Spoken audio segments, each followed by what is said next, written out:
আপনারা আমার মতো নিক ব্যান্ড ব্যবহার করতে পছন্দ করেন?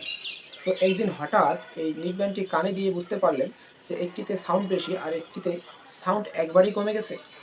আপনি মনে করতে পারেন যে আপনার নেক ব্যান্ডটি নষ্ট হয়ে গেছে। হতেও পারে নষ্ট, কিন্তু এটা নষ্ট হয়েছে বলে আপনি ফেলে দেবেন তার আগে চলুন আপনার মোবাইলের একটি সেটিং আপনি চেক করে দেখুন যে আসলে আপনার নেক ব্যান্ডটি নষ্ট হয়ে গেছে নাকি আপনার ফোনের কোনো সেটিংয়ের সমস্যা হয়েছে। তো এটি চেক করলেই আপনি বুঝতে পারবেন আপনার নেক ব্যান্ডের সমস্যা নাকি মোবাইলে থাকা আপনার সেটিংয়ের সমস্যা হয়েছে। তো যদি সেটিংয়ের সমস্যা হয় 1 মিনিটে চলুন আমরা সমাধান করে আমাদের নষ্ট হয়ে যাওয়া নেক ব্যান্ডটি আবার ভালো করতে পারি। তো চলুন মোবাইল স্ক্রিনে চলে যাই। তো ফার্স্ট অফ অল মোবাইলে থাকা সেটিং নামে যে অ্যাপসটা আছে এই অ্যাপসে প্রবেশ করব বা মোবাইলের সেটিংয়ে প্রবেশ করব। তো আমি এই সেটিংয়ে প্রবেশ করলাম। তো এখানে আসার পর আমরা একটু নিচের দিকে স্ক্রল করে নিচে নামবো।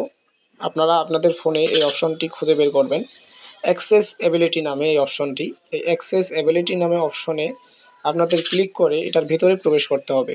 আপনারা খুঁজে দেখবেন যে আপনাদের ফোনে অ্যাক্সেসএবিলিটি কোথায়। আপনারা যদি খুঁজে না পান তাহলে এই সার্চ অপশানে এসে অ্যাক্সেসএবিলিটি লিখে সার্চ দিলেই আপনারা খুঁজে পাবেন। যেহেতু আমি খুঁজে পেয়েছি তাই আমি অ্যাক্সেসএবিলিটি অপশনের ভিতরে প্রবেশ করলাম।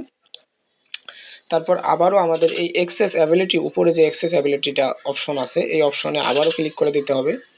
তারপর এখানে দেখতে পারবেন অনেকগুলো অপশন, যেমন হচ্ছে জেনারেল, ভিশন বা হেয়ারিং। আমরা এই হেয়ারিং নামে অপশনে ক্লিক করব। তো এখানে এসে আপনি দেখতে পাবেন চ্যানেল ভলিউম ব্যালেন্সিং নামে এই অপশনটি। চ্যানেল ভলিউম ব্যালেন্সিং নামে অপশনে আসলে আপনি দেখতে পাবেন যে এই নীল যে অংশটা এটা এদিকে সরানো যায় লেফটে, আবার রাইটে সরানো যায়। তো এটা আমাদের মাঝ বরাবর যদি আমি রাখি তাহলে দুই কানেই আমরা সমান সাউন্ড শুনতে পাবো, এবং রাইটে যদি যাই, রাইটের দিকে যদি বাড়িয়ে দেই তাহলে রাইট কানে হচ্ছে আমাদের বেশি শোনা যাবে, এবং লেফটের দিকে যদি বাড়িয়ে দেই তাহলে লেফট কানে হচ্ছে বেশি শোনা যাবে। তো এটা সমস্যা সমাধানের জন্য অবশ্যই আমাদের এই নীল অংশটাকে মাঝখানে রাখতে হবে, তাহলে আমাদের দুই কানে সমান শুনতে পারবো।